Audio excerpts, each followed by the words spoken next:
하나님의 말씀을 보도록 합니다. 하나님의 말씀은 창세기 47장 7절에서 12절까지 말씀을 보겠습니다. 창세기 47장 7절에서 12절입니다. 요셉이 자기 아버지 야곱을 인도하여 바로 앞에 서게 하니 야곱이 바로에게 축복하며 바로가 야곱에게 묻되 내 나이가 얼마냐? 야곱이 바로에게 아뢰되 내 나그네 길의 세월이 130년이니이다. 내 나이가 얼마 못 되니 우리 조상의 나그네 길의 연조에 미치지 못하나 험악한 세월을 보내었나이다 하고 야곱이 바로에게 축복하고 그 앞에서 나아오니라. 요셉이 바로의 명령대로 그의 아버지와 그의 형들에게 거주할 곳을 주되 애굽의 좋은 땅 나암셋을 그들에게 주어 소유로 삼게 하고 또 그의 아버지와 그의 형들과 그의 아버지의 온 집에 그 식구를 따라 먹을 것을 주어 복량하였더라. 아멘. 오늘 본문에 바로 왕이 야곱에게 내 나이가 몇이냐 묻는 내용이 나옵니다. 나이에는 실제적인 나이가 있는데요. 이것을 호적 나이, 실제 나이라 그렇게 말합니다. 두 번째는 생물학적 나이가 있는데요. 이것을 생체 나이 혹은 신체 나이라 그렇게 말합니다. 세 번째는 정신적인 나이가 있는데요. 신체는 건장하게 성장할지라도 정신적인 면에서 어린아이 같은 그런 이제 사람들이 있기 때문에 정신적인 나이가 따로 있다고 말합니다. 이것은 일반적 세상 사람들의 기준이고 우리 기독교인들에게는 하나의 나이가 더 있는데요. 그게 바로 신앙적인 나이다. 이렇게 말씀을 드릴 수가 있습니다. 실제적인 나이가 20대를 할지라도 생체적인 나이가 60대가 넘는 사람들도 있다고 해요. 실제적인 나이는 20살인데 늙어서 많은 병들 때문에 60살, 50살 이런 식으로 그렇게 생체적인 나이가 있는 반면에 반대로 50인데도 불구하고 생체적인 나이가 30대, 20대로 그렇게 젊은 사람이 있다고 말합니다. 옛날에는요, 이게 100살 산다는 것은요, 꿈이라고 생각했습니다. 그래서 100살 산다는 것은 참 드문 일이죠. 그런데 오늘날에 있어서는 100세 시대다 이렇게들 말하고 있습니다. 여러분들 지금 현재 여러분들은 모두가 다 100살 넘게 사는 시대에 살고 있기 때문에 그에 따른 준비를 하면서 살아야 하겠다 이렇게 말씀을 드릴 수가 있는데요. 반면에 하나님께서 우리 이렇게 실제적인 나이를 오래 살게 만든 것은 신앙적인 나이도 오랫동안 하나님 앞에 봉사하고 섬기며 상급을 받게 하기 위한 은혜다. 이렇게 또 우리가 생각을 할 수가 있습니다. 바로 왕이 야곱에게 내 나이가 몇이냐 물었고 야곱은 130세입니다. 라고 대답하면서 앞에 이제 한마디 합니다. 험악한 세월을 보냈나이다. 라고 말을 하죠. 130년 동안 살았지만 그 산 생활이 험악한 생활이었다. 편안한 날이 없었다. 이렇게 말을 하고 있는 것입니다. 야곱에게 물었던 그 나이는 실제적인 나이였죠. 한마디로 야곱은 실제적인 나이에 신앙적인 나이로 산 것이 많지 않았다. 이렇게 말씀을 드릴 수도 있다는 것이죠. 그래서 오늘은 야곱을 통해서 나에 대한 은혜를 나누고자 합니다. 이미 우리가 잘 알지만 첫 번째 우리가 생각할 것은 나에 대해 물으면 답변을 해야 한다는 것이죠. 물론 미국에서는 여성에게 나이를 물으면 실례라 이런 말이 있습니다만은 어쨌든 그냥 이렇게 사귐이 있을 때야 묻지 못하지만 나이는 반드시 묻게 되어 있습니다. 여러분들 알다시피 미국에 살면요 4가지는 반드시 알아야 할 게 있잖아요. 첫 번째가 자기 이름이잖아요. 그리고 두 번째가 나이, 생년월일이 얼마냐. 그 다음에 주소, 그리고 소설 번호는 반드시 알아야 됩니다. 이거 이제 여러분들이 미국에 단 몇 주, 몇 달간 살았다면 이건 모르면 아무것도 못합니다. 예를 들어 전화하면 하더라도요. 전화를 하는데 뭐 은행 전화를 하더라도 다 이렇게 물어요. 이거 전부 다 대답을 해야만 연결하지. 연결이 안 돼요. 그리고 또 어떤 전화는 이제 뭐 1시간, 2시간 계속해서 기다려야 됩니다. 기다리는 그 인내의 훈련은 미국에 살면 아마 자연스럽게 훈련이 되는 것 같아요. 어쨌든 나이를 묻게 되면 뭐 이제 그에 대한 대답을 해야 한다는 것이죠. 자, 그렇다면 이 나이를 물을 때에 긍정적인 면과 부정적인 면으로 물을 수가 있습니다. 이게 좀 사무적인 이제 그런 나이 묻는 것이 말고 일반적으로 상대방에게 물었을 때에 이제 먼저 부정적인 면에서는 나이에 비해서 너무 엉뚱한 일을 한다. 나쁜 일을 한다. 그랬을 때는 네 나이가 몇이냐? 이렇게 묻겠죠. 그러니까 그 나이값 하라. 이 말이죠. 긍정적으로 물었을 때에는 건강할 때예요. 건강한데 너무 이제 보기에 이제 얼굴 볼 때에는 이제 참 건강하다 그럴 때에는 부러운 마음으로 몇 살이십니까? 연세가 어떻게 됩니까? 이렇게 묻는 경우가 있겠죠. 자, 그런데 전 세계적으로 대부분의 사람들은 사람을 처음 만나게 되면 이름부터 물어봅니다. 그게 이제 일반적이죠. 이름이 무엇이냐? 뭐 이렇게 어쩌냐면 이렇게 미국 물어보겠죠. 그런데 여기 오늘 이렇게 바로는 전혀 이름부터 물어보지 아니하고요. 나이부터 물어봅니다. 내 나이가 몇이냐? 지금 이렇게 물어요. 그랬을 때에 이제 야곱은 9절에서 험악한 세월을 보냈다는 대답을 보았을 때에 왜 야곱에게 나이를 물었느냐? 신학자들의 추측입니다. 성경에 나오진 않아요. 추측건데 아마 너무 얼굴이 늙어 보였기 때문에 네 나이가 몇이냐? 왜냐하면 험악한 세월을 보냈습니다라는 대답을 봤을 때에 바로 그래서 이렇게 물었나 보다라고 생각들을 합니다. 사실 우리가 살아가는 과정 속에서요. 정말 고생을 많이 하잖아요. 그러면 아무래도 빨리 늙습니다. 이렇게 보기에 빨리 늙어요. 요즘은 아주 잘 먹고 잘 살기 때문에 옛날 거라는 늙는 게 조금 덜하지만 그래도 이제 오늘날도 식품이라든가 혹은 공기가 오염이 많이 되어서 그래서 우리가 먹고 생활하는 데에 이렇게 너무 공기나 이런 것도 오염이 되다 보니까 대체적으로 생체적인 나이가 든다는 거예요. 그러니까 지금은 의학자들이 어느 정도까지 말을 하느냐? 자기 나이가 60이라면 그 생체적인 나이가 60이 나오면 대단하게 여긴다고 그래요. 왜냐하면 그만큼 이렇게 지금 시대가 너무나 오염된 시대이기 때문에 생체적인 나이는 더 늙는다는 것이죠. 그래서 특별히 젊은 아이들이 보게 되면 많은 성인병들이 나이가 든 사람들만 하는 게 아니라 젊은 사람들이 성인병이 많이 있는 것도 바로 그와 같은 사실이라는 거죠. 여러분들이 생체적인 나이에 있어서 과연 그러면 몇 살까지 이렇게 어리게 살 수 있느냐라는 통계가 나왔습니다.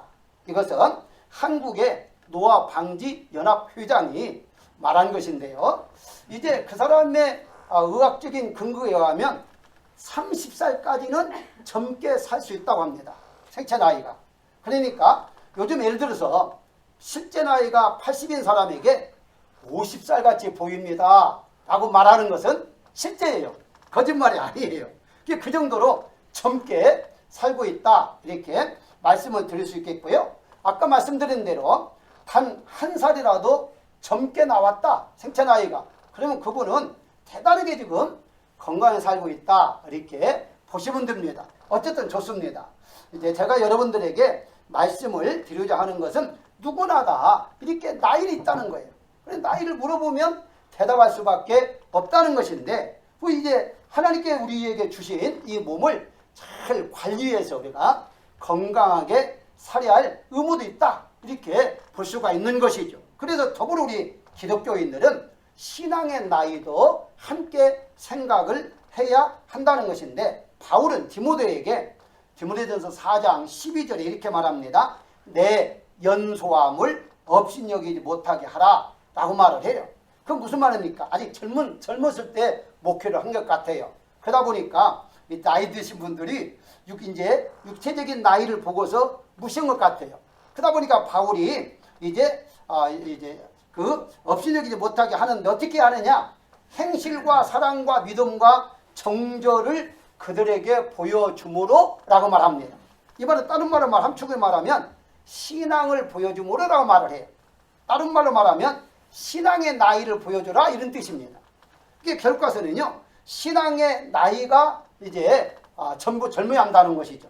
한마디로 실제적인 나이도 중요하지만 우리 기독교인들은 신앙의 나이를 다른 사람에게 보여줘야 한다, 이렇게 볼 수가 있습니다. 만약에 여러분들이 실제적인 나이를 물어봤을 때에 내가 몇 살입니까 물어보면 나는 실제적인 나이는 100살인데요 신앙적인 나이는 1000살입니다 이런 식으로 답변할 정도로 신앙이 기뻐야 한다, 이렇게 말씀을 드리고 싶습니다. 그 다음에 생각할 것이, 나이는 누구나 존재하기 때문에 속인다 해서 속여지는 것이 아닙니다. 그것은요, 의학적으로도 이렇게 이미 연구가 되어 있고요. 또 사람들 이게 말을 해도 속일 수가 없죠. 어떻게 속였습니까? 왜 이제 그러냐라고 했을 때에 여기에 구절에 보게 되면 나그네 길이라고 그래요. 이 바로가 이제 야곱에게 물었을 때에 130살입니다 라는 앞에 나그네라 라는 단어를 사용을 해요. 이 말을 왜 그렇게 대답을 했을까? 물어보지도 않았는데 왜 나그네라고 말했을까 하는 것은요, 인간은 우리가 20년을 살든지 130년을 살든지 혹은 200년을 살든지 이 세상에서는 나그네 길이라는 거죠. 한마디로 우리의 신체적인 나이가 중요하고 생체적인 나이도 중요하지만 더 중요한 신앙적인 나이가 중요한 까닭은 우리 실제적인 나이나 이런 것은 어차피 이 세상을 떠날 수밖에 없다는 거죠. 그럼 우리가 하나님 앞에 섰을 때에는요, 신체적인 나이로 서는 게 아니에요. 그러면 만약 그렇다면 어렸을 때 죽은 사람은 어린 나이로 있을 것이고, 나이가 들어서 한 사람은 그 모습으로 부활해서 거기서 천국에 살 것 아닙니까? 근데 천국은 그렇지 않아요. 천국은 남성 여성도 없고요, 나이가 없습니다. 그렇기 때문에 그런 이제 하나님 앞에 설 때 우리는 어떤 모습으로 서야 할 때에 신앙적인 나이로 하나님 앞에 선다는 사실이죠. 그래서 신앙으로 잘 생활한 사람은 신앙이 건강한 사람은 잘했다 칭찬을 받을 것이고, 신앙적으로 건강하지 못하게 산 사람은 이제 부정을 들을 것이다, 이렇게 우리가 생각할 수가 있다는 사실이죠. 야곱이 복받은 게 무엇인 줄 아십니까? 이 야곱이 복받은 이유를 한번 잠깐 설명을 드리겠습니다. 여러분 알다시피 야곱은 이 요셉을 만났을 때에 22년 만에 만났거든요. 잠깐 한번 계산해 볼까요? 이제 아브라함이 100세 이삭을 낳았어요. 이삭이 60살에 결혼을 했거든요. 바로 낳았죠. 이렇게. 그래서 40살에 결혼하고 60살에 아이를 낳았는데 그 아이가 이제 야곱이잖아요. 그러면 결과서는 무슨 말이냐? 이 야곱은 이제 그 아브라함과 더불어서 15년 동안 함께 살았던 거예요. 그리고 또 이제 이 지금 요셉은 몇 살에 낳았느냐라고 했을 때 따져보면 요셉이 지금 17살 때에 팔려갖고 13년 동안 감옥에 있다가 30살에 총리가 됐어요. 그리고 7년 동안 이제 흉년이었고 2년 동안 풍년이었습니다. 9년 만에 아버지를 모시고 와요. 결과서는 이 지금 요셉의 나이가 39살이니까 22년 만에 만난 겁니다. 지금 현재. 그러면요, 여기서 또 한 가지 알 게 있어요. 따지고 보니까 이 야곱의 요셉을 91에 낳았습니다. 91세에 요셉에 낳았어요. 그러니까 이게 늦게 아이를 낳았으니까 얼마나 사랑스러웠겠어요. 근데 그 아이가 죽었다는 소리를 들으니까 정말 기가 막힐 일 아닙니까? 이 야곱의 이렇 이제 스토리를 보게 되면 이렇습니다. 이제 야곱이 파란만장한 세월, 즉 험악한 세월을 보냈다는 말이 맞는 이유가 젊었을 때에 부자가 되기 위해서 아버지 형을 속였잖아요. 그리고 도망갑니다. 그러고 난 다음에 도망가서 여자를 만나는데 나이를 이제 얻기 위해서 14년 동안 공짜리 일을 하잖아요. 여자 얻기 위해서 14년 동안 허송세월을 보내는 것을 볼 수가 있어요. 더 나아가서 숙고돼서 외동딸 디나가 강간을 당합니다. 그러고 난 다음에 아들들은 살인자가 돼요. 더 나아가서 바로 형들이 요셉을 팔았다는 소식을 지금까지 22년 동안 안고 그 사랑에서 정말 너무너무 편애했기 때문에 색동옷을 입혔던 그 아들이 죽었다는 그 소리를 듣고서 22년 동안 살았고, 이런 사건들을 이렇게 보아서 정말 험악한 세월을 보냈다 하는 말이 맞는 것 같습니다.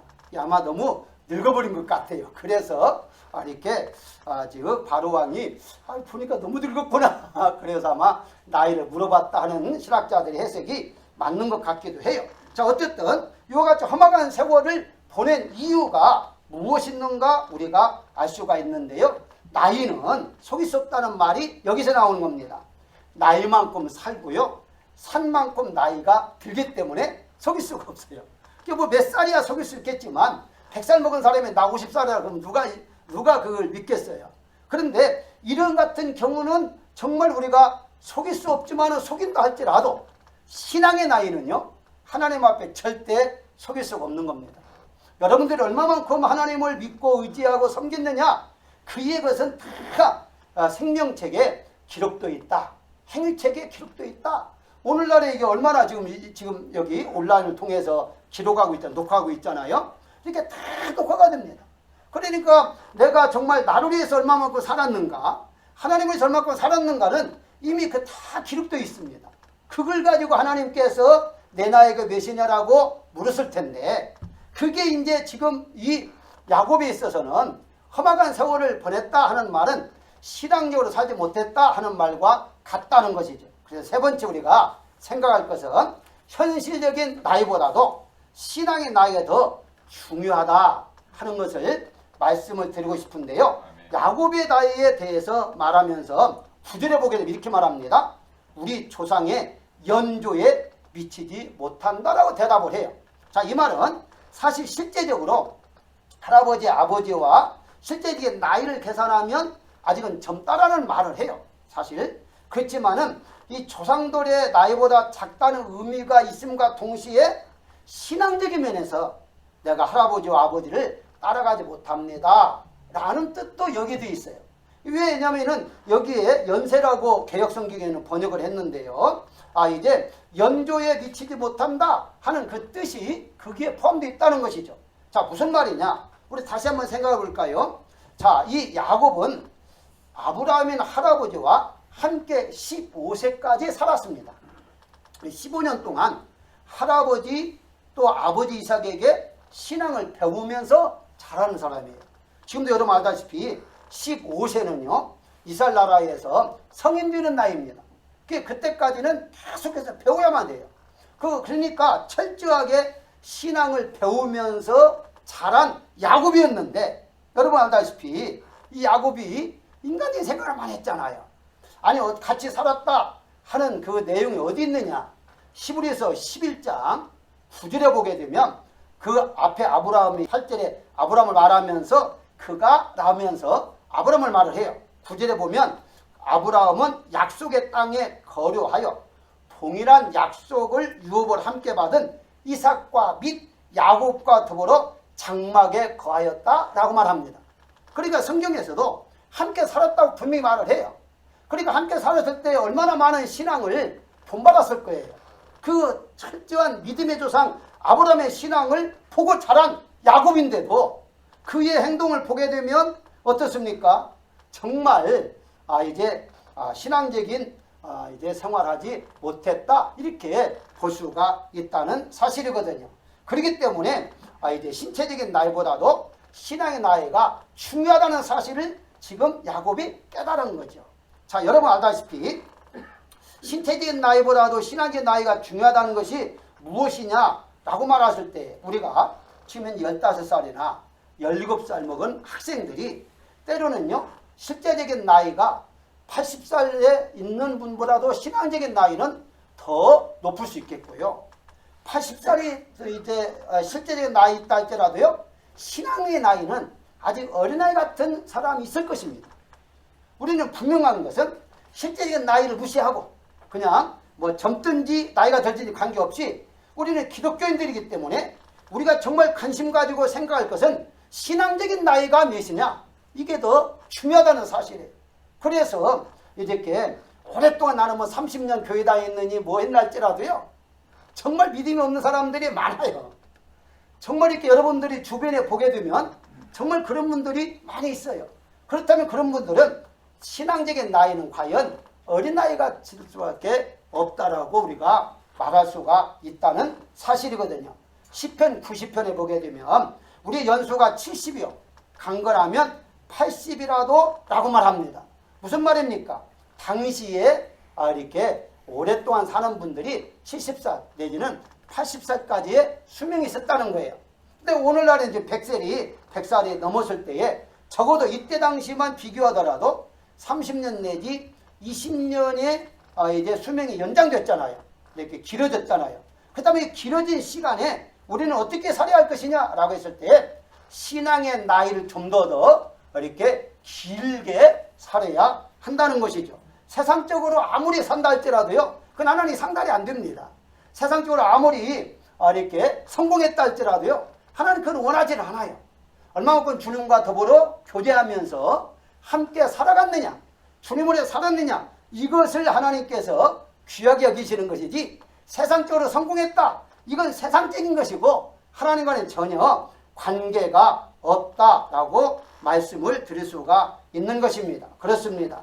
야곱 같은 사람도 할아버지, 믿음의 조상인 할아버지한테 신앙을 배웠음에도 인간적으로 살았는데, 우리다우면 얼마나 더 인간적으로 살겠습니까?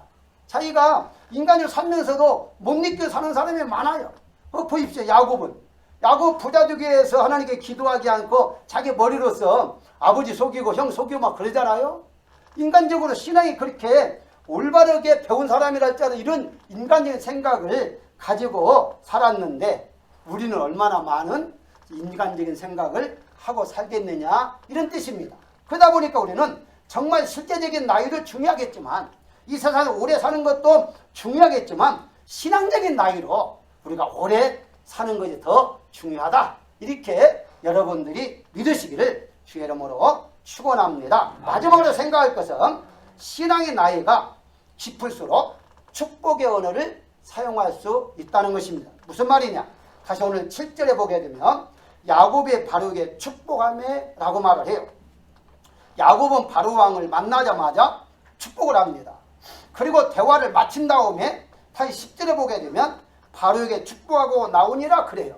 그러니까 만나서 축복하고 또 헤어질 때 축복을 했어요. 뭘 말하죠? 일반적으로 생각하면 축복할 수 있다고 생각할 수 있으나, 이 상황을 우리가 조금만 더 분석해 보면 야곱이 바로에게 축복할 수 있는 형편이 절대 안 됩니다. 첫 번째 한번 생각할까요? 바로는 왕이었고 이 야곱은 바로 왕의 신하인 아들의 아버지였어요. 그러면 만나자마자 하나님 여호와 이름으로 축복하는 것이 아니라 엎드려야 돼요. 왕 앞에 엎드려야 돼요. 왜? 자기 아들이 신하니까 엎드려 하는데 그냥 손들고 축복한다, 그 말입니다. 두 번째 우리가 생각할 것은 바로는 애굽 왕이었고 야곱은 외국인이었습니다. 근데 잘 보십시오. 시므리서 7장 7절에 보게 되면 낮은 자가 높은 자에게 축복을 받는다라고 그래요. 그러면 지금 바로와 이 지금 외국인, 한마디로 야곱과는 차이가, 이 야곱이 낮은 자리에 있지 높은 자리에 있지는 않잖아요. 그러니까 도저히 낮은 자, 더군다나 외국인이 본국에 가서 왕에게 축복할 수 있다는 것은 상상이 안 돼요.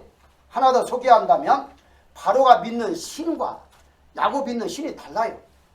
그게 똑같다면 또 이해가 돼요. 같은 제사장이다, 제사장이 축복했다, 이해가 되는데 전혀 다릅니다.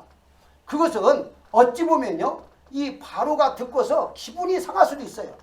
아니 내가 믿는 신이 버섯이 있는데 어떻게 여호와 이름으로 나에게 축복을 할 수 있느냐, 이렇게 생각한다면 생명의 위협을 받을 기까지 할 수도 있다는 사실이에요. 그럼에도 불구하고 야곱이 이렇게 축복하고 축복했다는 의미가 어디에 있느냐는 거예요. 그게 바로 하나님께서 야곱에게 축복권을 주었기 때문입니다. 야곱은 그 축복권을 너무 귀중하게 여겼기 때문에 어렸을 때부터 형 축복권을 자기가 받으려고 했잖아요. 그 축복권이 귀중한 것을 알고 살았어요. 다른 것을 몰라도 조금 방법론이 달라는 것 뿐이죠. 육신적인 방법으로, 육적인 방법으로 빼앗으려는 게 잘못된 것이지, 축복권이 귀중하다는 것은 분명히 알았다는 거예요. 그럼 하나님께 여러분들을 선택할 때에 모두에게 축복권을 줬다는 거예요. 그러니까 이게 바로 하나님 우리에게 주신 축복권이요, 언어를 통해서 축복해 주므로 나 자신도 축복을 받을 수 있다, 이렇게 말씀을 드릴 수 있다는 사실이거든요. 그렇다면 야곱에게만 이런 축복권을 준 것이 아니라 바로 여러분들에게도 이런 축복권을 주었기 때문에 입을 닫지 말고 입을 열 때마다 축복해 주면 됩니다. 자녀에게도 축복해 주고 주변 사람에게 축복해 주고 계속 축복을 해줘야만이 그 축복이 하나님께 주신 권이기 때문에 축복을 받을 수가 있다는 사실입니다. 여기서 하나 더 소개할 것은 바울을 한번 생각해 볼까요? 바울이 어떻습니까? 아그리파 왕, 그것도 왕이잖아요. 아브레 왕이 앞에 섰을 때에 이제 그 예수님을 대해 소개합니다. 그러니까 이 왕이 내 적은 말로 나를 이렇게 설득하려고 하느냐, 이렇게 말을 하니까 사도행전 26장 29절에서 바울이 이렇게 말합니다. 당신뿐만 아니라 오늘 내 말을 듣는 모든 사람도 다 이렇게 결박된 것 위에, 나같이 이렇게 결박된 것 위에 나와 같이 되기를 원한다. 한마디 예수님 믿어라, 이렇게 대단하게 말을 했어요. 자, 여러분 알다시피 바울은 죄수입니다. 죄수가 당당하게 왕에게 말할 수 있었다는 거, 너 예수 믿어 라고 말할 수 있다는 거. 이 야곱이 바로왕, 당시에는 살아있는 신이잖아요. 파라오, 살아있는 신에게 축복했다는 거, 이것이 과연 가능하냐, 그것은 왜 그렇게 할 수밖에 없었느냐 하는 것은요, 영적인 눈으로 보니까 불쌍한 거예요. 바로왕이 다 가졌죠. 권세 가지고 물질을 다 가졌지만 영적으로 보니까 하나님 믿지 않잖아요. 불쌍하잖아요. 그러니까 불쌍하니까 여호와 이름으로 축복할 수밖에 없었다는 것이고, 바울도 아그리파 왕에게 자기가 왕으로 내가 너를 죽일 수 있고 살릴 수 있다, 아무리 컨설 친다 할지라도 불쌍하잖아요. 그러니까 축복할 수밖에 없었다는 사실이죠. 요셉에게 마지막으로 야곱이 임종시에 축복하는 내용이 나오잖아요. 열두 자녀에게 나오는 내용 중에 요셉에게 축복하는 내용을 잠시 살펴보게 되면 창세기 49장 25절 나옵니다. 여기에 보게 되면요, 너를 도우실 것이요 전능자로 말미암아 내게 복을 주실 것이다 라고 말해요. 전능자라는 말이요, 바로 시브리 말로 엘사다이라고 말합니다. 이 엘사다이, 이게 아주 중요하거든요. 마지막 엘사다이라고 말한 것은 이 지금 요셉에게만 축복한 이제 야곱의 기도인데요. 이 엘사이 마지막에 임종할 때까지도 전능자 이름으로 내가 너에게 복을 주겠다 라고 좀 말을 하잖아요. 근데 그 간추려 보게 되면 그 복이 하늘의 복을 말하잖아요. 하늘의 뭡니까? 오늘 말하자면 믿음의 복을 말하는 거예요. 그리고 아래 셈의 복이잖아요. 셈의 복은 이건 물질의 복을 말하는 거예요. 그 다음에 젖먹이는 복이다 말하잖아요. 자녀의 복을 말하죠. 그리고 네 번째 태의 복을 말을 해요. 태의 복은 이제 그 세 번역 같은 거 보게 되면 번성의 복이기 때문에 짐승으로 이렇게 번역하기도 합니다. 이 짐승도 이제 자기 집에 키우는 짐승도 번성해야만 되는 거니까. 자, 어쨌든 이 모든 복을 마지막 임종할 때에 축복을 받았던 모든 축복을 이 요셉에게 다 쏟아주고, 그리고 이제 하나님 앞에 간 것을 볼 수가 있어요. 자, 여러분들 이 세상에 살아있는 동안에 여러분들 할 일이 무엇이냐? 오늘 본문의 말씀의 핵심이 이겁니다. 신앙의 나이를 길게 하되 여러분들 입술을 통해 하나님 주시는 축복권을 많은 사람에게 계속해서 축복해 주어야 한다는 사실입니다. 육신적으로 볼 때에 예를 들어 자녀가 속을 썩이고 힘들게 한다 할지라도요, 우리는 어떻게 하면 힘들어도 축복해 줘야 해요. 그게 우리의 신앙이에요. 그게 성경이에요. 아이 속상해, 저는 못 살겠다, 뭐 이렇게 말할 수 있겠지만 바로 이제 그런다고 하잖아요. 나가 죽으라 한다고 하잖아요. 그러니까 이제 그 할아버지가 할머니에게 나가 죽으라 그러니까 내 집인데 왜 내가 나가, 네가 나가 죽으라 그런다고 하잖아요. 이게 바로 오늘날의 세상 사람이잖아요. 서로 죽으라 하는데 그게 바로 세상 사람들의 사망의 언어라면 우리는 축복의 언어, 생명의 언어를 우리가 사용을 해야 한다는 사실입니다. 결론적으로 말씀을 드리면 이 세상에 존재하고 있는 사람이라면 누구나 다 나이가 있다는 거예요. 나이가 적든지 많든지 그것이 중요하지 않다는 거예요. 오늘 본문의 야곱이 말한 것은 그 실제적인 나이, 생체적인 나이 그게 중요하지 않다는 거예요. 가장 중요한 건 무엇이냐? 하나님을 얼만큼 믿었느냐의 시간, 하나님을 얼마만큼 섬겼느냐의 시간, 신앙의 나이가 중요함을 나중에 깨닫습니다. 그러고 난 다음에 22년 만에 만나고 그리고 147살에 세상을 떠났기 때문에 17년 동안 그 요셉으로부터 편안하게 말 그대로 정말 신앙생활만 잘 하다가 세상을 떠난 사람이 야곱입니다. 그러니까 바로 복받았죠. 한마디로 험악한 세월을 보냈는데 그 온 자녀와 함께 살면서 정말 이제 하나님만 섬기는 신앙생활, 이것이 연결고 연결의 열매가 바로 이제 49장에 나오는 그 모든 기도의 축복의 내용을 보면 우리가 잘 알 수가 있습니다. 사랑하는 여러분들, 이 물은요 100도가 돼야만이 끓는다고 합니다. 물론 이제 높은 산에 가면 좀 다르기는 합니다만 일반적으로 그래요. 그러면 99도에서는 끝이 않는데 1도 차이에 100도가 되어야 물이 끓는다고 그래요. 우리가 육적인 생각과 영적인 생각은요 1도 차이도 안 나요. 순간의 차이예요. 그 순간의 차이가 바로 내가 하나님 앞에 섰을 때에 잘했다 칭찬받을 수 있느냐 없느냐의 차이가 기준이 된다는 사실을 우리가 잘 알아야 할 것입니다. 따라서 아무리 어렵고 힘들어도요 여러분들은 신앙의 나이가 더 깊어지기를 주의 이름으로 축원합니다.